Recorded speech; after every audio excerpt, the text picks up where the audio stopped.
T-News. 7h35, estamos de volta com o T-News e agora nós vamos conversar com o juiz federal Antônio César Bochenek. Bom dia, doutor. Bom dia a todos. Ontem nós tivemos na Câmara dos Vereadores uma audiência pública. Ontem o nosso assunto já foi sobre esse, né? Sobre a reforma da Previdência. O Fórum em Defesa da Previdência realizou essa audiência pública ontem na Câmara. E a Associação dos Juízes Federais do Brasil considera que essa medida da reforma da Previdência não condiz com a realidade dos brasileiros. Gostaria que o senhor destacasse por que a associação chegou à opinião, né, de que a reforma não condiz com a realidade, quais são os principais pontos contraditórios aí dessa reforma que está sendo proposta pelo governo de Michel Temer. Bom, inicialmente, lembrar que ontem nós tivemos, né, como foi mencionado pelo Manelli, que essa audiência pública promovida pelo Fórum de Defesa da Previdência Pública aqui na cidade de Ponta Grossa. Isso é muito importante para que as pessoas possam ter informações a respeito e possa haver um debate mais ampliado a respeito daquilo que nós estamos discutindo, vai ser discutido em cerca da reforma da Previdência. Eu estive lá representando a Associação dos Juízes Federais, que também tem feito um trabalho em todo o Brasil, demonstrando e promovendo esse debate. Por quê? Um dos principais pontos criticados é de que a reforma foi apresentada sem ter sido conversado com as instituições, com as carreiras, com os sindicatos, com a sociedade em geral, porque é um tema que afeta diretamente toda a população, todos os cidadãos.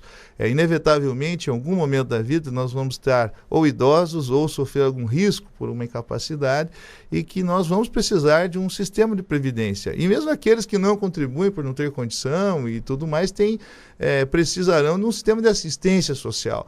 Então, é inevitável em nossas vidas que nós tenhamos, então, uma ligação em algum momento dela com a Previdência Social. E o que a reforma, como foi proposta, está trazendo são critérios muito radicais, muito difíceis, ou seja, está dificultando em muito o acesso das pessoas à Previdência. E quem prejudica mais isso? Prejudica, sobretudo, as pessoas mais pobres, porque elas é que têm maior necessidade desse dinheiro, elas que dependem mais desse dinheiro e que terão mais dificuldade em conseguir um benefício previdenciário pelas regras, de certa forma, radicais ou extremistas que foram colocadas. Por exemplo, hoje ninguém pode receber menos de um salário mínimo de benefício. Com a proposta, não está especificado os critérios de reajustamento dos benefícios. Então, com o passar dos anos, as pessoas que já estão, inclusive aposentadas, poderão receber mesmo um salário mínimo. As pensões de imediato passariam a ser menores que o salário mínimo. Então, isso preocupa porque dá uma possibilidade de que o valor do benefício daqueles que já estão aposentados, inclusive, não seja reajustado, no seu valor integral. Então, isso é uma preocupação. Há outras questões como o dinheiro. Há dinheiro dinheiro recolhido pelas contribuições previdenciárias, da onde vem esse dinheiro para pagar os benefícios previdenciários, ele fecharia uma conta. Então, essa falácia de que o déficit da Previdência está envolvido nisso e que precisamos reformar, tudo bem, no futuro até que pode ser, mas o governo não apresentou em nenhum momento nenhum estudo para dizer se é em 2020, 2030, 2040 que vai haver esse déficit. E hoje, o que nós vemos no país? Nós vemos, sobretudo, corrupção, lava-jato, então muito dinheiro desperdiçado, ineficiência, má gestão, falta de estruturação. Por outro lado, nós temos muitas sonegações ainda de tributos e ainda, por outro lado, há um crédito de 1 trilhão e 800 milhões de reais que precisam e podem ser cobrados. Destes 400 milhões, cerca de 400 milhões referem-se a créditos especificamente da Previdência Social, e que há uma ineficiência, seja pela Receita, a Procuradoria da Fazenda, ou mesmo o Judiciário Federal que faz essa cobrança de efetivamente cobrar. E ainda mais, nós temos a desoneração de tributos, isenções fiscais, benefícios fiscais dados a grandes empresas que deixam que esses valores sejam ou ingressem aos cofres públicos. Então, em linhas gerais, esse é um panorama, de tudo que nós temos nesse momento e que foi, como falei aqui já pela Marelli, foi debatido ontem nessa audiência pública realizada aqui na Câmara Municipal da cidade de Ponta Grossa. Doutor, ontem a Marelli até apresentou aqui uma matéria com pronunciamento do presidente da Câmara, o Rodrigo Maia, e ele antecipou o resultado, de certa forma, de que vai ser aprovado na Câmara Federal até junho ou julho, no máximo, essa matéria. Até achei uma postura até incorreta, porque como é e que não ele só vai... isso, né? Ele citou alguns pontos, alguns comparativos que preocupam, só complementando, Laroque, que é o fato de que eles colocam a situação assim, as pessoas falam que serão cortados benefícios, os trabalhadores serão prejudicados, mas veja a situação do Rio Grande do Sul, veja a situação de outros estados que hoje não têm dinheiro para pagar essa situação aí da aposentadoria, da previdência, só que eles colocam exemplos que nada tem a ver com a realidade, né, do fundo previdenciário. Inclusive com o uso dessa premissa errada, equivocada e talvez até de forma intencional. Mas ele se pronuncia, ele que deveria ser um magistrado enquanto presidente da Câmara, não, deixando que o colegiado decida. E a pergunta que eu lhe faço, nós vamos ter força enquanto sociedade organizada para fazer frente ao rolo compressor que normalmente é um governo? E eu acredito que o Temer está tentando fazer isso a toque de caixa. O senhor acredita que a sociedade organizada vai se fortalecer o suficiente para poder trazer uma discussão correta e não premissas erradas como essa e como tantas outras? Esse é um ponto fundamental em todo esse processo democrático, porque nesse momento de discussão política e debate democrático desse tema, é importante que a sociedade faça esse debate e pressione para que realmente os exageros, os excessos ou aquilo que não esteja certo não vá à frente. Então é importante, né, como existe aqui na cidade de Ponta Grossa, o Fórum em Defesa da Previdência Pública, com mais de 30 entidades participantes, mas esse debate também existe em outras cidades, em outros estados, e é importante então que as pessoas tomem consciência, o serviço aqui que a Rádio T está promovendo de trazer pessoas para falar sobre esse tema. É importante que as pessoas conheçam e saibam o que efetivamente está sendo debatido. Por quê? Porque isso vai afetar inevitavelmente o seu direito previdenciário, seja agora ou no futuro. Então, é realmente muito importante que a sociedade debata e tenha forças para levar adiante essas investigações e cobre, né, principalmente cobre dos seus deputados federais, cada um na sua região, né. Ontem os 2 deputados federais estiveram presentes nessa audiência pública e, portanto, cobrando deles, nós vamos ver depois o resultado da votação, se vai ser como está sendo anunciado ou como se pretende, de acordo com esse discurso mencionado aqui do presidente da Câmara, o Maia. O secretário de Previdência do Ministério da Fazenda, que é o Marcelo Caetano, ele tem dito que essa reforma ela é necessária, porque se não for feita a reforma agora, daqui a alguns anos, o governo não terá como arcar com os custos dessas aposentadorias. Como é que vocês, da Associação dos Juízes Federais, encaram esse posicionamento do governo, mesmo que sem dados técnicos? Como eu mencionei, se tivesse feito um estudo demonstrando que isso aconteceria em 2025, 2035, seria uma projeção diferente que embasaria, sobretudo, a proposta de reforma. Isso é diferente. Agora, não tem esse estudo, né? O que é importante salientar, até em relação a essa prospecção feita pelo Marcelo, né, o secretário da Reforma da Previdência, é de que o que se busca nessa reforma é uma previdência minimalista, ou seja, dar o mínimo possível, raso, quase nada para os beneficiários previdenciários e transformar ou trazer a previdência para o campo da previdência privada, ou seja, previdência complementar. E com isso nós passamos uma fatia dessa previdência pública, ou grande parte da previdência pública, para as empresas, que poderão até. Não tem nada errado nisso, é uma opção do Estado. Só que nós, enquanto cidadão, temos que nos manifestar o que seria melhor. Mas a previdência neste modelo, sobretudo, ela vai prejudicar os menos favorecidos, os menos afortunados, aqueles que dependem mais da Previdência. Ontem, até na audiência pública, o auditor da Receita Federal, Vanderlei Massaneiro, explicou, e com muita atenção, muito detalhe, de que o município de Ponta Grossa, por exemplo, recebe 738 milhões da Previdência Social no ano. É praticamente o orçamento que o município tem para fazer tudo em relação à segurança, escola, educação e saúde. Então vejam que a Previdência hoje, ela passa realmente principalmente muito mais importante, quanto menor o município, passa mais recursos, mas passa recursos que não são recursos exagerados ou não, mas são recursos que são importantes para a população e para que a Previdência possa efetivamente dar um retorno, né, àquelas pessoas que sempre trabalharam e contribuíram. Essa mistura do orçamento tira da Seguridade e passa para o orçamento fiscal. A gente sabe que o governo gasta mal. O senhor mesmo falou que existe uma dificuldade muito grande, cair a Lava Jato, cair tanto procedimento investigativo. O senhor acredita que falta competência ao governo? Eu acredito que nós precisamos melhorar sempre. Os casos da Lava Jato são casos de corrupção que demonstram que corrupção não vem sozinha, mas a corrupção vem com uma falta de uma fiscalização, e uma falta de fiscalização implica numa má gestão, na ineficiência do sistema. Então, isso está demonstrado de uma forma geral de que nós precisamos mais eficiência, mais qualidade, melhor administração, melhor gestão dos recursos públicos.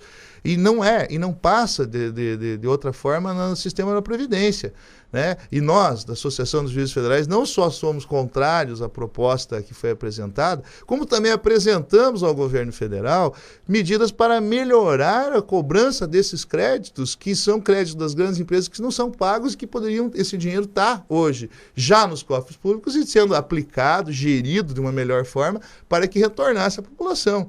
Então, veja, o debate da reforma da Previdência não pode ser somente na forma de dificultar os critérios de concessão do benefício, mas, sobretudo, na forma de gerir a forma que os recursos são recolhidos e que esses recursos recolhidos possam ser bem empregados e eles, sendo bem empregados, vão retornar à população. Então, tanto nós quanto outras associações, a Anfip também tem feito isso, propostas melhorias de gestão dos recursos públicos e do emprego desses recursos públicos para que efetivamente nós possamos ter melhores condições dos benefícios previdenciários e com isso evitar, né, ou postergar reformas da Previdência que são talvez necessárias por conta do aumento da expectativa de vida da população, decréscimo da taxa de natalidade. Então quer dizer que nós não somos radicalmente contra uma reforma da Previdência, mas não é possível fazer uma reforma tão forte, tão extremista, sem ter critérios, sem ter melhor qualidade e melhor gestão. O senhor acredita também que tenha que passar por uma auditoria da dívida pública?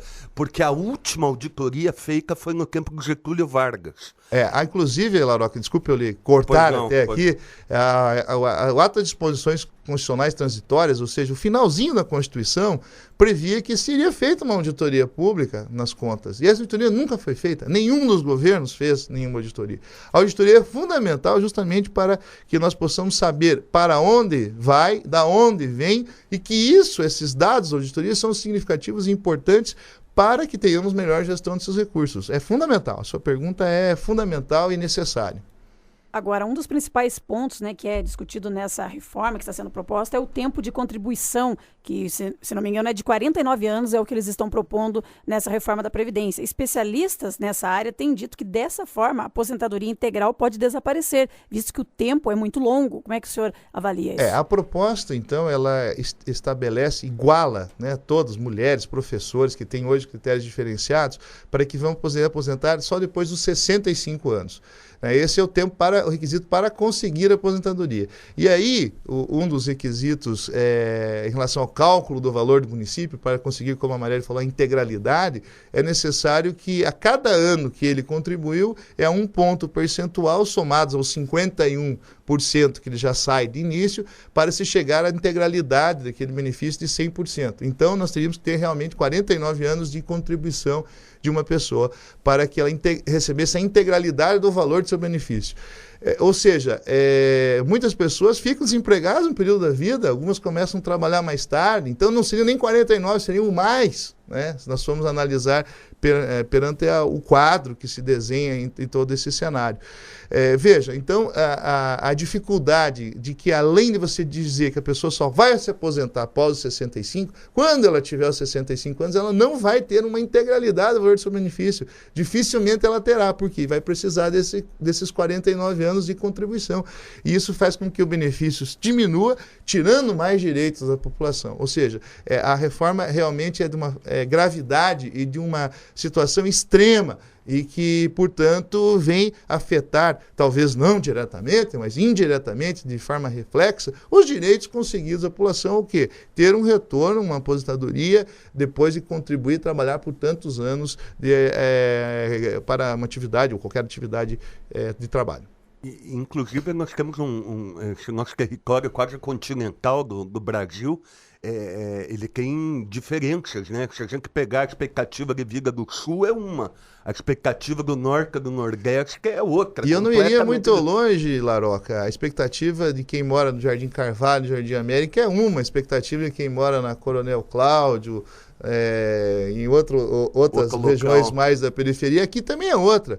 Né? Então, se nós pegarmos o estudo dentro da mesma cidade, nós temos expectativas de vida diferentes, e aí eu lhe pergunto, né, quem depende mais da Previdência hoje? Realmente, com quem dependerá mais da Previdência? São pessoas que moram em situações mais precárias, menos afortunados. Esses é que dependem muito mais da Previdência, porque esse é o sustento, a manutenção da sua vida. Então, a colocação do Laroca é muito pertinente, que as expectativas de vida são diferentes e a população mais carente, mais pobre, tem expectativa de vida menor e, conforme estes critérios, né, terá mais dificuldade de receber a integralidade ou mesmo um benefício previdenciário. Sobre esses números, né, que o governo tem apresentado, como o senhor disse muito bem, sem dados técnicos, sem um estudo, nós temos vários exemplos, né, como tivemos aqui no Paraná, no ano de 2015, que teve aquela greve dos servidores públicos, porque o governo do estado estava utilizando o dinheiro do fundo da Previdência, ou seja, saber como que esse recurso é utilizado também seria um papel importante, né, uma fiscalização para saber como é que esse recurso está sendo utilizado, porque é fácil, simplesmente, não estou falando só do Paraná, né, outros governos também acontece. Vai lá um governador, não faz uma boa administração, quebra o Estado e aí vai lá e pega o dinheiro do Fundo da Previdência. Isso é fundamental. No governo federal, de onde vem o dinheiro da Previdência, a Constituição de 88 ela foi muito sábia, ao dizer que a Seguridade Social é composta pela Previdência, Assistência e Saúde. Então, todo o dinheiro da saúde, da Previdência e da assistência vem das contribuições sociais. Ou seja, tudo que é recolhido das empresas, da folha de salários, o próprio trabalhador paga. Mas não só isso, a União tem que botar recurso, loteria, dinheiro das loterias, uma parte vai para a Previdência.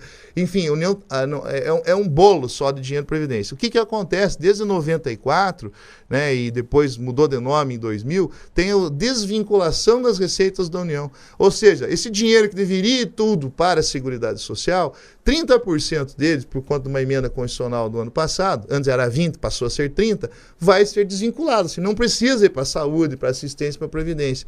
Então isso faz com que, além de todo esse cenário que nós já retratamos aqui na conversa de hoje, é dizer que 30% do dinheiro que deveria ir para essas três áreas, repito, saúde, assistência e previdência, está indo para outras questões do governo federal. Então aí aí não entramos nem na questão da gestão do recurso, não, mas da desvirtualização inicial daquilo que seria, para que seria empregado o dinheiro recolhido das contribuições previdenciárias. Eu tenho uma preocupação, doutor, que a gente vê uma propaganda muito bonita por parte do governo federal quando fala dessa reforma da Previdência. Uma ferramenta... Como se fosse algo bom, né? Como a se forma fosse como eles algo colocam. bom.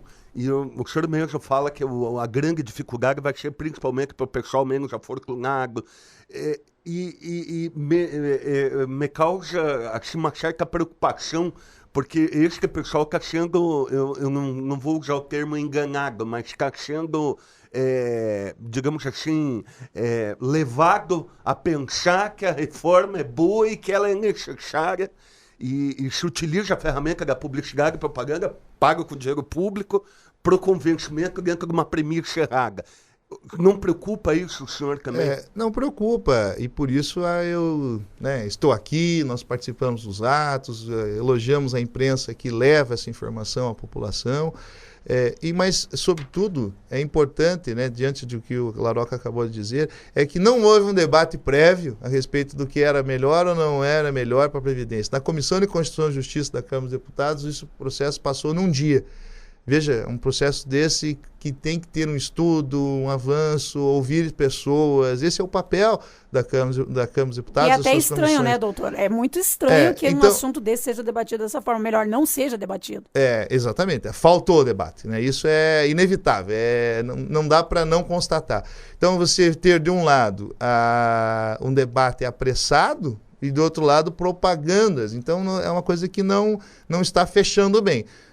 Não significa que está certo e está errado, mas o que é importante é que nós precisamos refletir sobre isso e precisamos entender exatamente os termos que estão sendo propostos e fazer esse debate. Eu acho que a população, compreendendo o que é a reforma, o que vai afetar na sua vida a reforma, tem um dever de cobrar os deputados, né, os deputados federais que vão fazer ou vão participar dessa votação em relação a esse tema no plenário da Câmara dos Deputados. Nós conversamos com o juiz federal Antônio César Bochenek, agradecemos mais uma vez a sua participação aqui no nosso T-News e um bom dia. Eu agradeço sempre a oportunidade de estar falando com os ouvintes da Rádio T e dizer que a gente está sempre aqui para colaborar, para trazer argumentos, esclarecimentos em que seja melhor para todas as pessoas.